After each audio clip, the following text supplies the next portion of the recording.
Please subscribe Ito Money Vlog.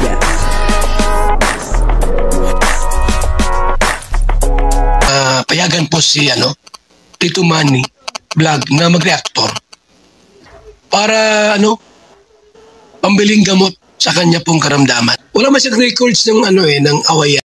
Grabe po itong si Kalingap Dan, at bakit niya po kaya ito ginawa sa isang K-Boys? Papanoorin po natin yung video at siyempre bibigyan po natin ng kaunting reaction.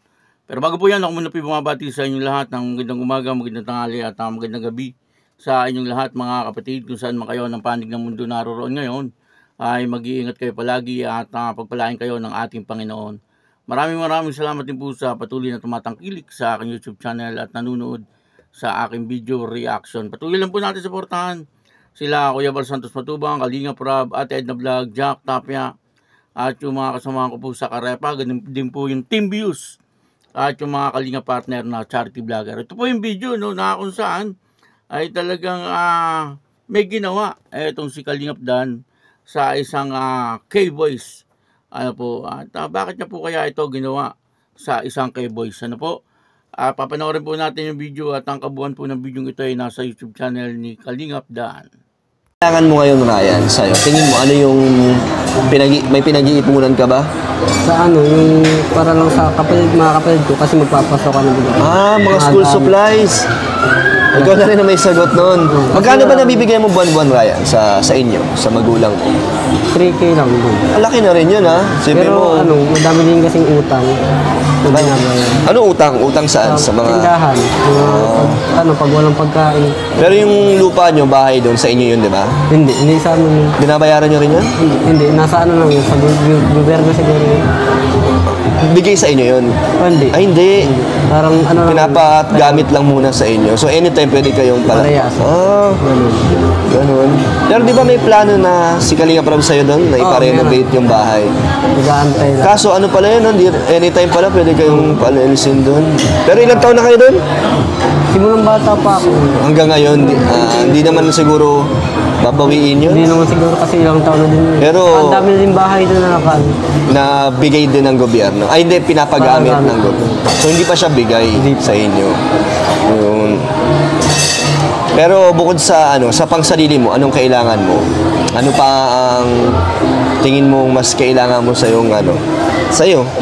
Kasi alam ko meron kang kailangan na hindi mo pa nagagawa kasi yan pinag-iipunan mo. O ano yun? Hindi ko, pinag-iisipan ko pa. Pero i-update mo si Kalingap Rob sa plano mo. Kasi syempre beneficiary ka pa rin niya, di ba? Beneficiary ka niya. Pero ang inaisip ko kasing kailangan mo dahil may motor ka, wala kang lisensya, di ba? Oo. So yun yung gusto kong bigyan ka. Magkano ba magpalisensya? Hindi ko alam kung ano. Magkano ba ang palisensya? Kasi balita ko nasa 10,000 na ba? Siguro. Ang pagkasama na yata ang training. Di ba may driving lesson pa yan? Oo, meron ko. Pero nakapag-inquire ka na ba? Di pa rin. Ano bang meron ka? Student? Student pa. Baka expired na yan. Oo nga eh. O paano yan? May pa yan? Panibagong ulit. Magbabayad ka ulit dyan. Bibigyan kita ng pang-lisensya mo, Ryan. Pa-birthday ko sa'yo to. 1, 2, 3, 4, 5, 6, 7, 8, 9, 10. Yan. Siyempre, yung mga nakakasama ko, malaking bagay yan para sa akin sa tulong nila. Na, hindi lang puro iba yung mga tinutulungan natin. At syempre yung mga mas malalapit sa atin at yung nakakatulong talaga. Yan, 10,000 regalo ko sa'yo, Ryan. Seryoso? Oo nga! Bakit? Prank ba? Nakawa. Natakot ka na.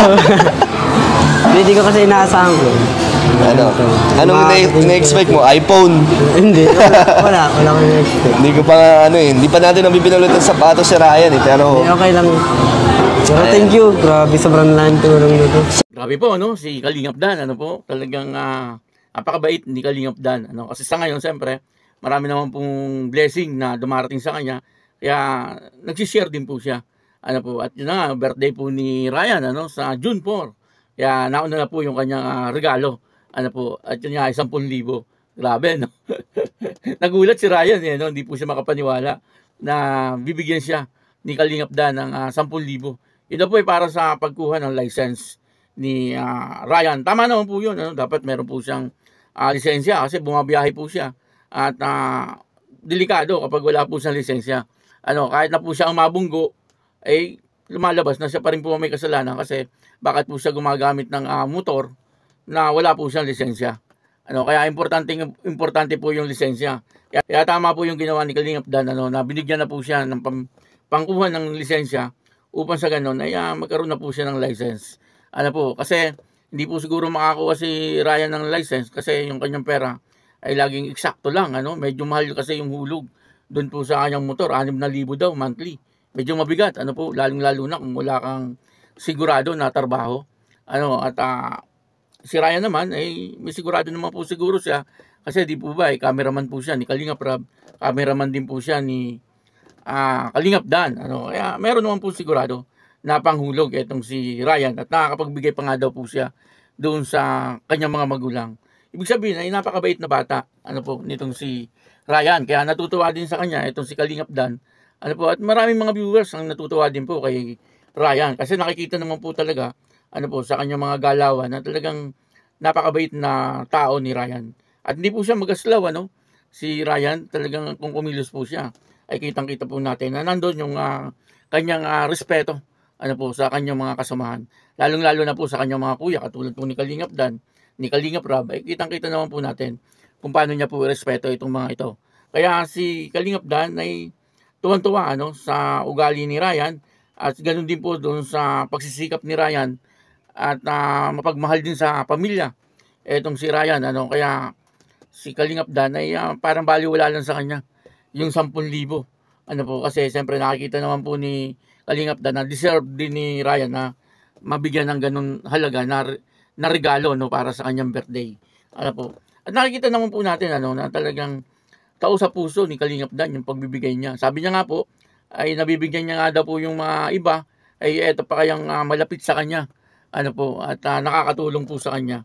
Kasi siyempre pagka po nagbablog po siya, lagi niya pong kasama itong si Ryan. At yun na nga, malaking tulong din po sa kanya etong si Ryan. Sa ginagawa po ni Kalingap Dan ay nakikita po natin kung anong meron siyang klaseng ugali. At nakikita po natin yung kanyang puso ay talagang busilak. Kumbaga ay talagang mabait po si Kalingap Dan. Mapagbigay, at talagang pinapahalagahan niya yung pagiging kaibigan mo sa kanya. Katulad ni Ryan, talagang pinapahalagahan niya po yung kung anong merong pagiging magkaibigan sila ni Ryan. At ang isa pa po doon, siyempre mapalad etong si Joy Diwata kay Kalingap Dan. Kasi sa ngayon ay mag-on na nga po sila. Kumbaga ay magjowa na po sila sa ngayon. At siyempre darating po yung araw, magpapakasal po silang dalawa. Kaya masasabi po natin na mapalad si Joy Diwata dito kay Kalingap Dan. Alam naman po natin na si Kalingap Dan ay hindi po yan magbabago. Likas po sa kanya talaga yung kabutihan.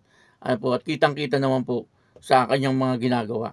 Dito ay talagang si Ryan medyo maluha-luha na, dahil po doon sa pangyayaring iyon. At nabago nga po daw ang buhay niya dahil nga po nung pasumula nung siya ay napasama sa Kalingap. Nakakatawa po. Marami po ang tao na nababago po ang buhay kapag napapasama po sa Kalingap at natutulungan po ng Kalingap. Si Ryan po ay isa po yan sa mga beneficiary ni Kalingap Rab. At ginawa niya po itong K-Boys. Kagaya po ni Norman, beneficiary din po yan ni Kalingap Rab. Ginawa niya rin po itong K-Boys. Kumbaga ay talagang malaking tulong para sa kanila. Kaya ayun, maraming salamat po sa inyo lahat. At ako po si Tito Manny Vlog na nagsasabing God bless you all. Diyos mabalos.